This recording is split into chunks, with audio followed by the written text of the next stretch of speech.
तो आप ऑस्ट्रेलिया का डायरेक्ट 2 साल का टेम्परेरी रेजिडेंसी वीजा अप्लाई कर सकते हैं। अब हम अपने एक पॉइंट की तरफ आते हैं, उसमें मैं आपसे पूछूंगा कि अगर पाकिस्तान में से किसी ने ऑस्ट्रेलिया आना हो तो क्या प्रोसेस है?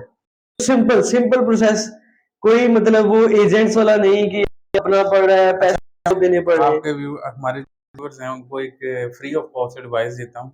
अभी मजा आएगा ना भिड़ो। या आप किसी से एडवाइस लेंगे तो यू विल चार्ज में हैंडसम अमाउंट, ठीक है। अच्छा, ऑस्ट्रेलिया आने के जो है ना, एक स्टूडेंट वीज़ा, एक डायरेक्ट इमिग्रेशन और एक स्पॉन्सरशिप, ठीक है। ये 3 रास्ते हैं।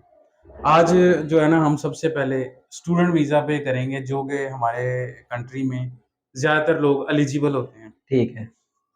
एलिजिबिलिटी क्राइटेरिया थोड़ा सा ऊपर नीचे हो सकता है क्योंकि पॉलिसीज चेंज होती रहती हैं, ठीक है। ठीक है। तो सबसे पहले स्टार्ट होता है कि जी आपने एटलीस्ट 12 स्टैंडर्ड यानी कि एफएससी कॉम ये जो या 12 स्टैंडर्ड तक आप किया ठीक हो, है, इंटरव्यू किया हो। इंटीग्रेट किया हो, मिनिमम रिक्वायरमेंट उस स्टडी का किया हो, ठीक है। एक का या मिनिमम हो, जो आ, ना मतलब अगर ये पूछें तो एक्सप्लेनेबल हो के एक्सप्लेन आप कर सकें कि क्यों गैप क्यों किया, गैप कोई है? डिप्लोमा किया है या बीमार थे या कोई ठीक कोई है। भी इश्यूज हैं।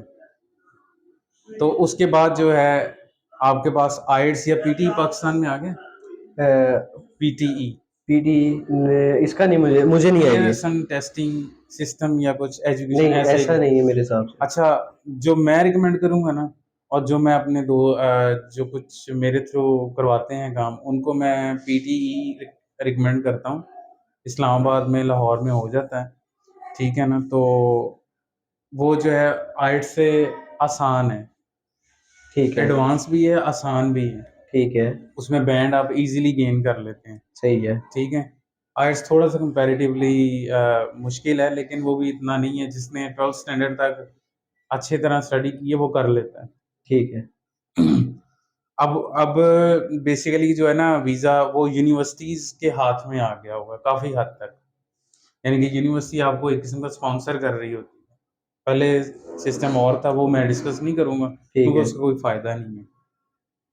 अब अगर आपको यूनिवर्सिटी ने आपने ये रिक्वायरमेंट पूरी कर ली, उसके बाद आपने एडमिशन अप्लाई करना है किसी कंसल्टेंट के थ्रू। जो है ना, वो यूनिवर्सिटी आपको ऑफर लेटर भेजेगी। ठीक है। ऑफर लेटर भेजने के बाद आपने जो है ना उसको फिल करना है, उनको सेंड कर देना रिटर्न। उसके बाद उन्होंने अगर एडमिशन कंफर्म कर दिया, फिर आप वीज़ा अप्लाई कर देंगे। ठीक है। उसके बाद मेडिकल होगा और बैंक स्टेटमेंट वगैरह, और उसके बाद वो होता है जेन्युइन एंट्रेंस स्टूडेंट की, वो होती है एक स्टेटमेंट होती है ठीक है। कि ये आप क्यों आना चाह रहे हैं, या आप मतलब बताएं कि आप जेन्युइन स्टूडेंट हैं, हम्म। तो वो बन जाती है। ठीक है। तो उसके बाद बैंक स्टेटमेंट्स फंड्स वगैरह का दिखाना होता है। सही है। तो ये डिफरेंट होता है कि अगर आप 2 साल का कर रहे हैं तो कितने चाहिए, 4 साल का कर रहे हैं, डिग्री कर रहे हैं तो कितने चाहिए। तो इस तरह करके स्टूडेंट वीज़ा लग जाता है। सही है। तो ये सबसे आसान तरीका है स्टूडेंट वीजा को? जी, आसान तो नहीं है, अच्छा। लेकिन ये डिपेंड ऑन इंडिविजुअल के उसकी क्या बैकग्राउंड तो है। एक बंदा उसके पास बैंक स्टेटमेंट नहीं है, उसके लिए कोई हल है?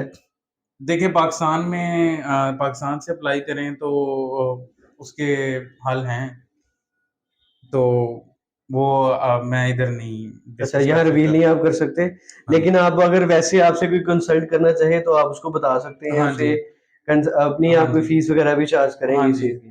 ठीक है। तो मतलब आप अच्छा गाइड कर सकते हैं, कोई भी आपके पास से कोई कंसल्टेशन हाँ जी। लेनी चाहे। वहाँ पे स्टूडेंट आते हैं, बाज़ औक़ात वो वैसे ही, मतलब जैसे कि मेरे से काम नहीं किया वैसे वो आ जाते हैं, उधर पहुँच जाते हैं। मेरे तक कोई अप्रोच करता है जॉब में, गाइड करने में, जैसे गाड़ी लेनी है, लाइसेंस लेना है, अकोमोडेशन है, जॉब है, ये बहुत अहम चीज़ें हैं ठीक है। छोटी-छोटी। ये आप उधर नहीं होंगे तो आप उधर सर्वाइव ही नहीं कर नहीं सकेंगे। करेंगे। मतलब वीज़े के बाद सबसे इम्पोर्टेंट ये चीज़ें हैं, उनको गाइड कर देता हूँ। बाज़ औक़ात ये होता है कि अगर वो ऐसी जगह पे रह रहे हैं या वो ऐसी जगह पे जा सकते हैं जहाँ पे मेरे कुछ बिज़नेस हैं, वो उनके साथ रिलेशनशिप ऐसी है, मतलब उनके साथ मेरा अपना बिज़नेस चल रहा है, तो जॉब वगैरह में भी हेल्प हो जाती हेल्प हो है। जाती है, और फर्दर जो है ना फ्यूचर में स्पॉन्सरशिप भी आसानी से मिल आसानी जाएगी। से मिल जाती है। ठीक है। या पॉइंट बेस अपनी स्टडी पे की बेस पे अगर पीआर या रेजिडेंसी डालनी हो अच्छा, तो अब आपको पीआर मिल चुकी है ऑस्ट्रेलिया की। मुझे मुझे सिटीजनशिप मिल अच्छा, चुकी है। सिटीजनशिप मिल हाँ है। जी। पीआर में और सिटीजनशिप में फ़र्क है? पीआर में ये होता है कि आपके पास आपकी जो है ना ओरिजिनल कंट्री उसका पासपोर्ट होता है, और लेकिन आप जिस कंट्री की भी परमानेंट रेजिडेंसी हो उसके उसका वो कार्ड देते हैं, जैसे अमेरिका का ग्रीन कार्ड है जी, या कुछ भी वीज़ा टाइप 5 साल का या 10 साल का वो होता है। स्टिल आपको 5 या 10 साल बाद कुछ रिक्वायरमेंट नहीं मीट करनी पड़ती है, लेकिन थोड़ी-सी फीस दे के वो आपको एक्सटेंड करवाना पड़ता है। एक्सटेंड करवाना। सिटीज़नशिप में जैसे कि मैं पाकिस्तान का सिटीज़न हूँ, ठीक ऐसे है। ही मैं ऑस्ट्रेलियन सिटीज़न भी हूँ। अच्छा, अब मुझे कुछ भी नहीं करना पड़ेगा सारी उम्र, जो भी मेरे मतलब आगे आने वाली नस्ल है, वो जहाँ पे भी रहें, वो वो ऑस्ट्रेलियन ही आगे रहेंगे। एक्सटेंड जितनी मर्ज़ी हो, वो ऑस्ट्रेलियन ही होंगे। तो आपने फ़र्क क्या देखा जब आपको सिटीज़नशिप मिल गई, आप दूसरे मुल्कों में भी गए, तो आपने पाकिस्तान की मतलब नेशनैलिटी के ऊपर किया था अप्लाई या ऑस्ट्रेलियन? नहीं, पाकिस्तानी नेशनैलिटी तो सिर्फ़ मैं यहाँ पे आने के लिए यूज़ किया था, वो ठीक है, नादरा का कार्ड दिखाया था, दिखाता ठीक हूँ। है। लेकिन ऑस्ट्रेलियन पासपोर्ट मैंने कुछ थोड़ा-सा ट्रैवल तो किया है। फ़र्क क्या देखा आपने? कोई इज़्ज़त बढ़ गई आपकी या फ़र्क कोई? यार देखो, ऐसा तो नहीं है कि कोई उधर आपका को पासपोर्ट दे के आपकी कोई बेइज़्ज़ती करता है।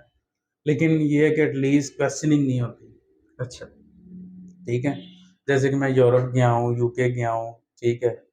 स्कैंडिनेवियन कंट्रीज़ के स्वीडन वगैरह में गया हूँ, फ़िनलैंड गया हूँ। ठीक है, तो उधर ये था कि वो आपको स्माइली फेस के साथ वेलकम करते हैं। ठीक है, अब अगर आपके पास पाकिस्तानी पासपोर्ट वीज़ा लगवा के जाएँ, इवन के अगर वीज़ा भी होता है, लेकिन कोई हमारा ये होता है कि कुछ लोग उधर जाके असाइलम क्लेम कर लेते हैं, तो वो फिर आपको इमिग्रेशन काउंटर पे क्वेश्चनिंग करते हैं, क्यों आए हो? कितने पैसे हैं? क्या मकसद है? इवन के आजकल वीज़ा होता है। लेकिन फॉरेन पासपोर्ट हो जैसे कि किसी अच्छी कंट्री का, ऑस्ट्रेलिया का, कनाडा का, यूके का, जैसा भी, तो वो फिर आपको क्वेश्चनिंग नहीं होती। ऐसे ही। स्ट्रेट आप अंदर, आप इवन के कई जगह पे तो वो लगा हुआ है ना कि वो अब एक अच्छी मतलब टेक्नोलॉजी अपडेटेड हो गई हुई है काफ़ी ज़्यादा एयरपोर्ट्स पे। पासपोर्ट स्कैन करो, इमिग्रेशन काउंटर जाना ही नहीं पड़ता। डोर खुल जाते हैं, आप सीधा बाहर। बहुत अच्छी बात है। लेकिन लेकिन वो ये सिर्फ़ पाकिस्तान के लिए नहीं होगा। नहीं, वो सिर्फ़ कुछ कंट्रीज़ के पासपोर्ट हैं, जिसमें ऑस्ट्रेलिया का पासपोर्ट भी है। अच्छा, बहुत अच्छी बात है फिर तो। तो मतलब आप रिकमेंड करते हैं कि हम पाकिस्तान की निस्बत हर चीज़ ही ऑस्ट्रेलिया में अच्छी है नहीं। और बंदे को जाना चाहिए। करते हैं आप? यहाँ पे फैमिली है, हाँ, तो इसलिए पाकिस्तान भी अज़ीज़ है हमें। बिल्कुल ऐसा है। और वैसे भी ज़ाहिर-सी बात है, बेशक वहाँ की सिटीज़नशिप है, सारा कुछ है, लेकिन पैदा इधर हुए हैं, वक़्त इधर से गुज़रा है, एफ़िलिएशन है यहाँ से। तो जो हम कहते हैं कि यार जो एक बार जाता है उसका वो वापस ज़रूर आता है, तो आपका कोई है ऐसा माइंड? दिल करता है आपका? डिपेंड करता है कि अभी इतना फ्यूचर का तो नहीं मैंने सोचा। ठीक। हो भी सकता है वो आ जाएँ, हो सकता है ना भी आएँ। तो दिल करता है वैसे वापस आने का? याद तो आती है। खैर यादें और इस तरह की चीज़ें होता तो है इंसान को फ़ील, लेकिन ऐसा नहीं है कि कोई कैद में काट रहा हूँ या कुछ ऐसा है। सही है, क्योंकि ये उसी वक़्त ही होता है जब आपके पास डॉक्यूमेंट्स ना हों। ठीक है, अब मुझे फ्रीली मैं जब मर्ज़ी आ-जा सकता हूँ, ठीक है, तो ऐसा कोई इतनी कोई स्ट्रॉन्ग फीलिंग नहीं आती। ठीक हो गया। हुँ। तो मतलब आप आसानी से आप जब सेट हो गए तो आप किसी को भी अपने जानने वाले को लेके जा सकते हैं। नहीं, ऐसा नहीं है। अक्सर कहते हैं ना ये कि एक मेरा कज़न बाहर ये गया एक था बड़ी कभी उम्र से बताया ही बनी नहीं। हुई है कि मुझे बुला लो, ऐसा नहीं होता। सिर्फ़ और सिर्फ़ अगर आप किसी कंट्री की सिटीज़नशिप ले लेते हैं वेस्टर्न कंट्री की, तो आप ब्लड रिलेशन को आप सिर्फ़ एक लेटर दे सकते हैं, जी ये मेरा नेफ्यू है, नीस है या कज़िन है या ग्रैंडफ़ादर हैं, तो इनको मैं इनवाइट करना चाहता हूँ, ये मेरी तरफ विज़िट करने। अब ये डिपेंड करता है इमिग्रेशन पे, उन्होंने वीज़ा देना है या या नहीं नहीं देना। देना। उनके लिए कोई स्टेटमेंट वगैरह की ज़रूरत नहीं पड़ती। हाँ, उनके लिए नहीं होता। नहीं, हाँ, अगर पेरेंट्स को बुला रहे हैं, तो ठीक, उनको नहीं पड़ेगी। ठीक है। अगर आप अपने बहन-भाई को बुला रहे हैं, नहीं पड़ेगी। इससे आगे बुला रहे हैं, तो वो हो मतलब सकता है सेकंड माँग जब लें। रिलेशन आ हाँ, जाता है, हो मतलब सकता है नेफ्यू माँग लें। नीस वगैरह होगी तो वो फिर माँगेंगे। मोस्ट ठीक, लाइकली तो नहीं माँगते, लेकिन माँग भी सकते हैं। ठीक है। तो अब आप रिकमेंड करते हैं कि हमें पाकिस्तान छोड़ के जाना चाहिए ऑस्ट्रेलिया? देखें ये तो किसी को भी, हमें नहीं छोड़े, किसी को भी। देखो ये तो डिपेंड करता है, अगर आप इधर नहीं सेटल ठीक है। या आपका दिल है कि मैं दुनिया एक्सप्लोर करूं, मतलब कई बंदों को होता है कि यार शुक्र है अल्लाह का, कमा रहे हैं इतना, ठीक है, सही है, वो भी सही है। सही है। कई बंदों को होता है कि नहीं निकलना है यार यहाँ से, तो निकलना चाहिए। ठीक है। चले, आज की हम आपने काफी इंफॉर्मेशन भी ली है और काफी हमने उनसे दिलचस्प बातें भी सुनी है। तो ऐसे ही हमारी वीडियोस अगर आपको पसंद आ रही हैं तो चैनल को सब्सक्राइब करें, वीडियोस को लाइक करें और उसको जरूर शेयर करें जो इस वीडियो को देख के कुछ कर सकता है, जो कुछ करना चाहता है ना अपनी लाइफ में, उनके लिए ये वीडियोस हम बनाते हैं ताकि वो अच्छी इंफॉर्मेशन ले सके। कोई प्रॉब्लम किसी तरह की ना आए, कोई डिग्री से रिलेटेड, कोई एजुकेशन से रिलेटेड, कोई फील्ड से रिलेटेड कोई प्रॉब्लम है तो आप कमेंट्स करके हमें बता सकते हैं, हम आपको अच्छा गाइड करेंगे। और फिर आपको मैं एक बार कहूंगा, पसंद आ रही है तो चैनल को सब्सक्राइब करें, वीडियोस को लाइक जरूर करें। एक इम्पोर्टेंट आपको चीज बता दूं जी इमिग्रेशन के हवाले से, ये ठीक है स्टूडेंट सर। वीजा का बताया ना, हाँ जी। इमिग्रेशन जो पाकिस्तान में बहुत बहुत कम अवेयरनेस है। ठीक है। स्टूडेंट का तो हर किसी को पता है ना, डायरेक्ट इमिग्रेशन, बहुत सारे ऑक्यूपेशंस और यूनिवर्सिटीज ऐसी हैं कि आप जहाँ से डिग्री कंप्लीट करें तो आप ऑस्ट्रेलिया का डायरेक्ट 2 साल का टेम्परेरी रेजिडेंसी वीजा अप्लाई कर सकते हैं, अच्छा। बगैर 50 लाख 70 लाख इस तरह की अमाउंट्स जो से है ना खर्च मतलब स्पेंड करते हुए। ये बहुत ही अच्छी इंफॉर्मेशन है। अगर आपको डिग्री होल्डर हैं और वो एक लिस्ट होती है उनकी वेबसाइट पे, वो चेक करें। अगर आपका ऑक्यूपेशन उनमें से एक है और आपके पास पाकिस्तान में 3 साल का पेड एक्सपीरियंस है, तो आप डायरेक्ट जो है ना यहाँ से इमिग्रेशन लेके, यानी कि यहाँ से पीआर का वीज़ा लगवा के जा सकते हैं, जिसके 4 साल बाद आपको पासपोर्ट मिल जाएगा। क्या बात है, ये तो बहुत अच्छी इंफॉर्मेशन आपने बताई जो है। कि बहुत मतलब कम लोगों को पता है, यानी कि कुछ डिग्रीज ऐसे हैं जैसे कि आपकी है फील्ड, सॉफ्टवेयर इंजीनियर है, सही है, मेडिकल फील्ड हो गई। मेडिकल फील्ड हो गई, डॉक्टर्स तो उधर खैर काफी हैं पाकिस्तानी, पता है, जब जाहिर सी बात जो एमबीबीएस तक पहुंच जाता है उसका फिर सही एक्सपोजर है। और तरह का होता है। ठीक है। इंजीनियरिंग की कुछ फील्ड्स हैं ऐसी, ठीक है। और बहुत वहां पे लिस्ट बनी हुई है। लिस्ट बनी हुई।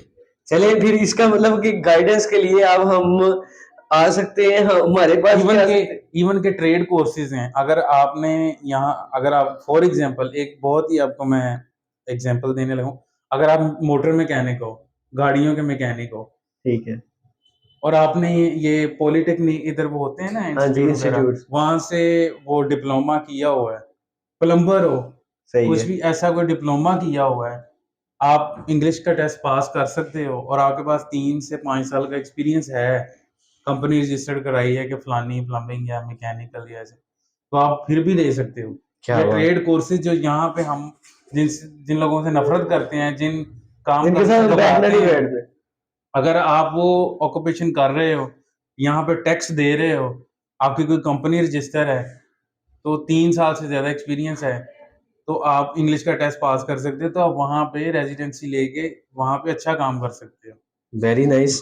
तो मतलब हम कोई भी जिसके साथ हम बैठना नहीं चाहते, यहाँ हमारा एक माइंड होता है ना, यार ये प्लम्बर है इधर नाल नहीं बैठना, या कि बिजली वाला है ये, तो ये क्या हमारा है तो इंसान ही है ना, लेकिन हम उसके काम के रिलेटेड हम कहते हैं कि यार ये बंदा ना इसके साथ नहीं ऐसे बैठना। कामों की उधर बहुत ज्यादा बहुत मांग रिस्पेक्ट है। है, ठीक है, रिस्पेक्ट भी है। और रिस्पेक्ट ही नहीं है सिर्फ, उसमें वेल्थ भी बहुत ज्यादा वेल्थ है। भी बहुत ज्यादा है। यानी कि फॉर एग्जांपल, अगर आप इलेक्ट्रिशियन को कॉल करो ना, या प्लम्बर को कॉल करो, कॉल आउट फी, यानी कि सिर्फ आने के $100 चार्ज करता है, अच्छा। और उसके बाद $70 to $80 एन आवर काम के लिहाज से वो चार्ज करता है। Very very nice. इसका मतलब तो बंदा ये डिग्री छोड़े और इस तरह की कोई स्किल्स ले ले। उनको वहां पे ट्रेडीज कहते हैं, अच्छा। ठीक है। उन्होंने यूट्स वगैरह रखी होती हैं सारा कुछ, लेकिन उनके काम का जो है ना, हमारे इधर जो काम करते हैं उसमें बहुत फर्क है।